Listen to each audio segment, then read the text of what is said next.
வணக்கம் நண்பர்களே, நான் ராகவேந்திர ஆரா. இது ஆரா அப்டேட்ஸ். இன்று மார்ச் 22 முக்கியமான அரசியல் சம்பவங்கள் அரங்கேறியிருக்கின்றன. திமுக கூட்டணியிலிருந்து தமிழக வாழ்வுரிமை கட்சி வெளியேறியிருக்கிறது. அதன் தலைவர் வேல்முருகன் அந்த அறிவிப்பை இன்று வெளியிட்டிருக்கிறார். இன்னொரு பக்கம் திமுக கூட்டணியில் மார்க்சிஸ்ட் கம்யூனிஸ்ட் கட்சியின் நிலை என்ன என்ற கேள்வி இன்றைக்கும் எழுந்திருக்கிறது. விடுதலை சிறுத்தைகள் கட்சி தலைவர் திருமாவளவன் ஓரிரு நாள் முன்பு மிகுந்த வலியோடு நம்ம யாரும் வளர விடுவதில்லை, நாம் வளர்வதை இங்கு யாருக்கும் விருப்பமில்லை, நம்மை ஒரு ஜனநாயக சக்தியாக நம்மை வளர விடுவதில் இங்கே யாருக்கும் விருப்பமில்லை என்றெல்லாம் தன்னுடைய மனவேதனையை வெளிப்படுத்தியிருந்தார். இப்படி திமுக கூட்டணிக்குள் ஒரு இணக்கமில்லாத தன்மை இருப்பது மிக வெளிப்படையாக இருக்கிறது. இந்த நிலையில் இந்த 3 கட்சிகள் பற்றிய விவரங்களைத்தான் இன்றைய வீடியோவில் நாம் பார்க்க போகிறோம். முதலில் தமிழக வாழ்வுரிமை கட்சி தலைவர் வேல்முருகன் இன்றைக்கு திமுக அரசு மீது கடுமையான குற்றச்சாட்டுகளை முன்வைத்து அந்த கூட்டணியில் இருந்து விலகிக் கொள்கிறேன் என்று அறிவித்திருக்கிறார். இந்த நிலையில் உங்களுக்கு ஒரு விஷயத்தை நினைவுபடுத்த விரும்புகிறேன். கடந்த பிப்ரவரி 4ஆம் தேதி, அதாவது 2026 பிப்ரவரி 4ஆம் தேதி அதிமுக மாவட்ட செயலாளர்கள் கூட்டம் அதன் பொதுச் செயலாளர் எடப்பாடி பழனிசாமி தலைமையில் நடைபெற்றது. அந்த கூட்டத்திலே மாவட்ட செயலாளர்களிடம் சில விஷயங்களை பேசிய எடப்பாடி பழனிசாமி கூட்டம் முடிந்த பிறகு அதிமுக தலைமை கழக நிர்வாகிகளிடம் மற்றும் வட மாவட்ட அதிமுக மாசைகளிடமும் வேல்முருகன் எப்படி இருக்கிறாரு என்ற கேள்வியை கேட்டார் என்றும், வேல்முருகன் மிகுந்த அதிருப்தியில் இருக்கிறார், திமுக கூட்டணியில் மிகுந்த அதிருப்தியில் இருக்கிறார், எந்நேரமும் அவர் ஒரு முடிவெடுக்கலாம் என்றும் எடப்பாடி பழனிசாமி அந்த வட மாவட்ட அதிமுக நிர்வாகிகளிடமும் தலைமை கழக அதிமுக நிர்வாகிகளிடமும் பேசியதாக நாம் அன்றைக்கு பிப்ரவரி 4ஆம் தேதி நாம் வெளியிட்ட வீடியோவிலே தகவல் சொல்லியிருந்தோம். அப்போது கூட திமுக கூட்டணியின் ஆதரவு நண்பர்கள் அந்த வீடியோவில் வேல்முருகன் விலகவே மாட்டாரு, வேல்முருகன் எக்காரணத்தை கொண்டும் இந்த கூட்டணியை விட்டு விலக மாட்டார் என்றெல்லாம் வேறு வேறு வார்த்தைகளில் நம்முடைய வீடியோவிலே கருத்துக்களை வெளியிட்டிருந்தார்கள். ஆனால் நாம் எந்த அடிப்படையில் அந்த செய்தியை சொன்னோம் என்றால், அதிமுக மாவட்ட செயலாளர்கள் கூட்டத்தில் அந்த கூட்டம் முடிந்து அப்படி ஒரு கருத்து பகிர்வு நடைபெற்றது என்பதை அதிமுக சோர்ஸ் மூலமாக அறிந்து கொண்டோம். அது மட்டுமல்ல, தமிழக வாழ்வுரிமை கட்சி நிர்வாகிகள் வட்டாரத்தில் நாம் அப்போது பேசிய போது அப்போதே வேல்முருகன் தனது நிர்வாகிகளை கூட்டி ஆலோசித்தார். திராவிட முன்னேற்ற கழக கூட்டணி வேண்டாம் என்று பல்வேறு நிர்வாகிகள் அவரிடம் சொன்னார்கள். நீங்கள் வேறு எந்த முடிவெடுத்தாலும் எடுங்க, திமுக கூட்டணி வேண்டாம் என்று அவரது கட்சி நிர்வாகிகள் அவரிடம் சொன்னார்கள் என்பதையும் நாம் அந்த சந்தர்ப்பத்திலே சில வீடியோக்களில் குறிப்பிட்டிருந்தோம்.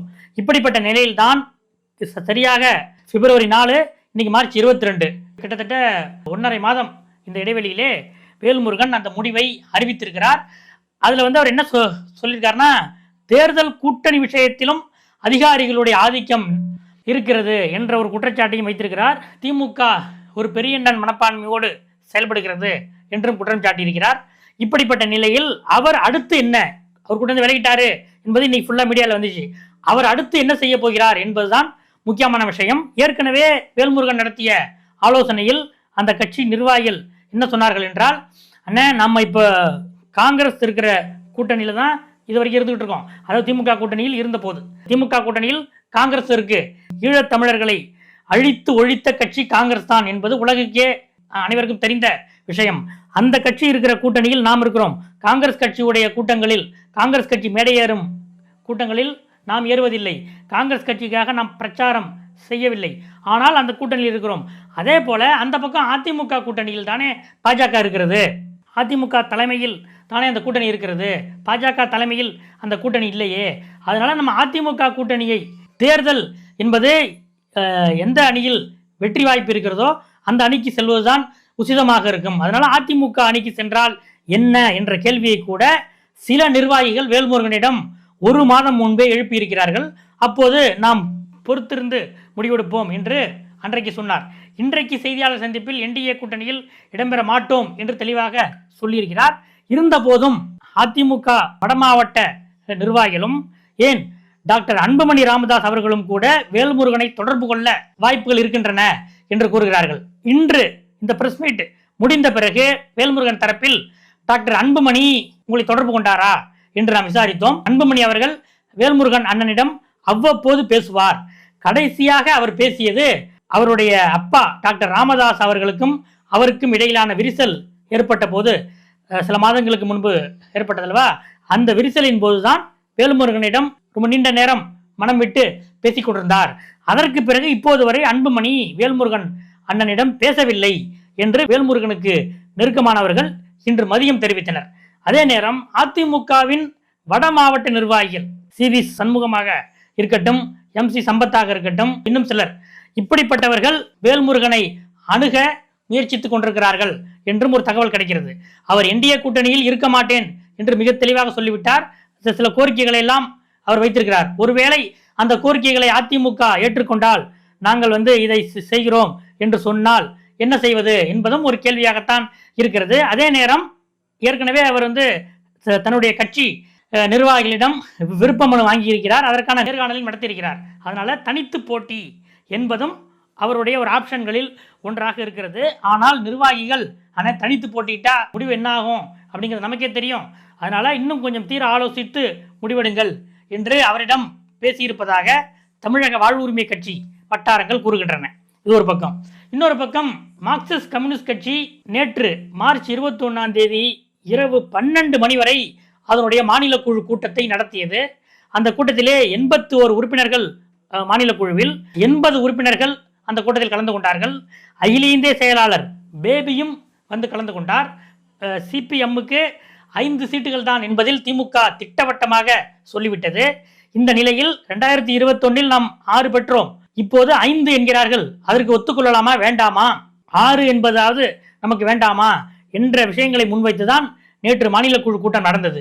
அதற்கு முன்பே மாநில குழு கூட்டம் கூட்டப்படுவதற்கு 2 நாட்கள் முன்பாக அனைத்து மாவட்ட நிர்வாகிகளிடமும் உங்களுடைய மாவட்டங்களில் நாம் ஏற்கனவே மார்க்சிஸ்ட் கம்யூனிஸ்ட் கட்சி சார்பில் போட்டியிட்ட சட்டமன்ற தொகுதிகள், அது அங்கே பெற்ற வாக்குகள், ஏற்கனவே நாம் வெற்றி பெற்ற தொகுதிகள், நமக்கு சாதகமான தொகுதிகள் என்ன என்பதை பற்றி ஒரு பட்டியல் எடுத்து அனுப்புங்கள் என்று மாவட்ட குழுக்களுக்கு ஏற்கனவே தகவல் அனுப்பப்பட்டு அவர்கள் நேற்று காலையே அந்த பட்டியலோடு தான் சென்னை அலுவலகத்துக்கு வந்திருக்கிறார்கள். அந்த பட்டியலையும் வைத்து நாம் திமுக கூட்டணியில் 5க்கு ஒப்புக்கொண்டு செல்லலாமா, அல்லது தனித்து போட்டியிடலாமா, அல்லது திமுக கூட்டணியை வெளியே இருந்து ஆதரிக்கலாமா என்ற இந்த ஆப்ஷன்களை முன்வைத்து மாநில குழு கூட்டத்தில் விவாதம் நடந்தது.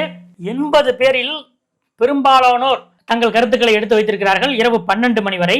அந்த கருத்துக்களில் முக்கியமான சில விஷயங்களும் இடம்பெற்றிருக்கின்றன. அதாவது திராவிட முன்னேற்ற கழகம் மெல்ல மெல்ல பாரதிய ஜனதா கட்சியை நோக்கி நகர்ந்து கொண்டிருக்கிறது என்ற கருத்தும் மார்க்சிஸ்ட் கம்யூனிஸ்ட் கட்சியின் மாநில குழு கூட்டத்தில் நேற்றைய கூட்டத்தில் முன்வைக்கப்பட்டிருக்கிறது. அது பற்றி விவாதிக்கப்பட்டிருக்கிறது என்கிறார்கள்.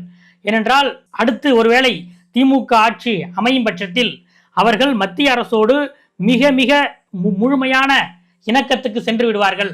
அப்போது நாம் அவர்களை மிக கடுமையாக எதிர்க்க வேண்டியிருக்கும். இந்த நிலையில் இந்த சீட்டு விஷயத்தை பயன்படுத்தி இப்போதே நாம் வெளியே வந்து விடலாமே, நம்முடைய கொள்கை படி நாமே வெளியே தனித்து நிற்கலாமா அல்லது என்ன செய்யலாம் என்பது பற்றி ஆலோசிக்கலாமா என்றெல்லாம் மாநில குழு உறுப்பினர்களில் சிலர் பேசியிருக்கிறார்கள். அவர்களுடைய முக்கியமான அப்சர்வேஷன், திமுக மெல்ல மெல்ல பாஜகவை நோக்கி நகர்கிறது. ஏற்கனவே காங்கிரஸ் கட்சி கூட்டணிக்கு வரவே வராது என்ற ஒரு நிலையை திமுக உருவாக்கியது. அந்த கூட்டத்தில் விவாதிக்கப்பட்ட விஷயத்தை சொல்றேன், திமுக தான் உருவாக்கியது. ஆனால் காங்கிரஸ் கட்சி சார்பில் இனிமே நமக்கு இந்த திமுக கூட்டணி விட்டா வேறு கூட்டணிக்கு போனால் ரிசல்ட் கிடைக்காது என்ற அடிப்படையில் காங்கிரஸ் சில முயற்சிகளை எடுத்து சிதம்பரம் கார்கேவிடம் பேசி சில முயற்சிகளை எடுத்து இந்த கூட்டணியை அவர்கள் தக்க வைத்தார்கள். அப்போது கூட காங்கிரஸ் கட்சிக்கு 25 இடங்கள் தான் திமுக கொடுக்க முன் வந்தது. மீண்டும் போய் சிதம்பரம் நேரடியாக பேசி 3 சீட்டுகள் என 28 சீட்டுகள் ஒதுக்கப்பட்டது. முதலமைச்சர் மு.க. ஸ்டாலின் அவர்களுக்கும் மக்களவை எதிர்க்கட்சி தலைவர் காங்கிரஸ் தலைவர் ராகுல் காந்தி அவர்களுக்கும் இன்னும் உறவு சீராகவில்லை. இந்த நிலையில் நாம் இந்த சந்தேகத்தை எழுப்புவதற்கு எல்லா விதமான முகாந்திரமும் இருக்கிறது. திமுக பாஜகவை நோக்கி நகர வாய்ப்பு இருக்கிறது. அது 2026 தேர்தலில் திமுக மீண்டும் ஆட்சி அமைக்கும் பட்சத்தில் அவர்கள் பாஜகவோடு இணக்கமாக சென்று விடுவார்கள் என்ற ஒரு யூகமும் என்ற ஒரு கருத்தும் மார்க்சிஸ்ட் கம்யூனிஸ்ட் கட்சியின் மாநில குழு கூட்டத்திலே விவாதிக்கப்பட்டிருக்கிறது. இந்த நிலையில் தான் இன்று காலை மார்ச் 22 காலை முதலமைச்சர் ஸ்டாலினை மார்க்சிஸ்ட் கம்யூனிஸ்ட் கட்சியின் செயலாளர் சண்முகம் அறிவாலயத்தில் சந்தித்தார். அப்போது முதலமைச்சரே எங்களுடைய சூழ்நிலையை புரிந்து கொள்ளுங்கள், நம்முடைய கூட்டணியில் உங்களுக்கு 5 இடங்கள் தான் ஒதுக்க முடியும் என்று தெளிவாக சொல்லிவிட்டார். நான் மீண்டும் இதை பற்றி கட்சியிடம் பேசிவிட்டு வருகிறேன் என்று சண்முகம் அறிவாலயத்திலேயே பத்திரிகையாளர் சந்திப்பில் கூறினார். 5-6 வாய்ப்பு இருக்கிறதா என்றால் மிக மிக அரிது என்று அறிவாலய வட்டாரத்தில் கூறுகிறார்கள். எனவே மாநில குழு கூட்டத்தில் 10 மணி நேரம் பேசிய பிறகு 5 என்ற அந்த சீட்டுக்கு சிபிஎம் ஒத்துக்கொண்டுதான் ஆக வேண்டும், அல்லது கடைசி நேர மாற்றம் ஏற்பட்டால் சென்னைக்கு அருகிலே ஒரு இடம் என்று அவர்கள் ஒரு நிபந்தனை வைத்திருக்கிறார்கள். அதையும் சேர்த்து 6 இடங்கள் அதிகபட்சம் என்பது சிபிஎம் உடைய நம்பிக்கையாக இருக்கிறது. இன்னும் முடிவாகவில்லை என்பதுதான் உண்மை. அடுத்ததாக விடுதலை சிறுத்தைகள் கட்சி தலைவர் தொல் திருமாவளவன் அவர் வீடியோ வெளியிட்டு மிகுந்த ஒரு வேதனையை வெளிப்படுத்தினார். நாம் எல்லாரும் வளரணும் அப்படின்னு நம்ம நினைக்கிறோம், ஆனால் நாம் வளரக்கூடாது என்று சில பேர் ரொம்ப உறுதியாக இருக்கிறாங்க. விடுதலை சிறுத்தைகள் ஒரு ஜனநாயக சக்தியாக வளர்வது இங்கு பெரும்பாலானோருக்கு பிடிக்கவில்லை என்பதையெல்லாம் சொல்லிவிட்டு நமக்கு சொற்பமான இடங்கள் தான் கிடைக்கும், அதனால தோழர்கள் அதற்கு தயாராகி கொள்ளுமாறு அவர் ஒரு வேண்டுகோள் வைத்திருக்கிறார். இந்த சூழ்நிலையை, கூட்டணியில் இருக்கிற சிக்கல் உள்ளிட்ட பல்வேறு பிரச்சனைகள் பற்றி அவர் விளக்கியிருக்கிறார். சராசரி அரசியல் கட்சிகள், சராசரி அரசியல்வாதிகளைப் போல நாம் இன்றைக்கு இந்த நிலைப்பாடு நாளைக்கு அந்த நிலைப்பாடு என்று எடுப்பவர் அல்ல என்பதையும் அவர் சொல்லிவிட்டு இது காலம் கடந்து நமக்கு ஒரு புகழை கொடுக்கும் என்று விடுதலை சிறுத்தை கட்சி நிர்வாகிகளை, அதாவது நமக்கு எத்தனை சீட்டு கொடுத்தாலும் ஏற்றுக்கொள்ள வேண்டும் என்ற மனநிலைக்கு திருமாவளவன் தன் கட்சி தொண்டர்களை ரெடி செய்வதாகத்தான் அந்த வீடியோ இருந்தது. சரி, திருமாவுக்கு எத்தனை சீட் என்று கேட்டால் 7 என்பதுதான் திமுக தரப்பில் இறுதியாக சொல்லப்பட்டிருக்கிறது. 8 கொடுங்கள் என்று விசிக தரப்பில் தொடர்ந்து வலியுறுத்தப்பட்டு வருகிறது. ஏனென்றால் அவர்கள் தேசிய முற்போக்கு திராவிடர் கழகத்துக்கே 8 என்ற எண்ணிக்கையை தான் அவர்கள் முடிவு செய்து வைத்திருக்கிறார்கள் என்பதால் விடுதலை சிறுத்தைகள் கட்சிக்கு 7 என்பதுதான் அறிவாலயத்தின் இப்போதைய முடிவாக இருக்கிறது. இதுதான் திமுக கூட்டணியில் இப்போதைய இருக்கிற நிலை.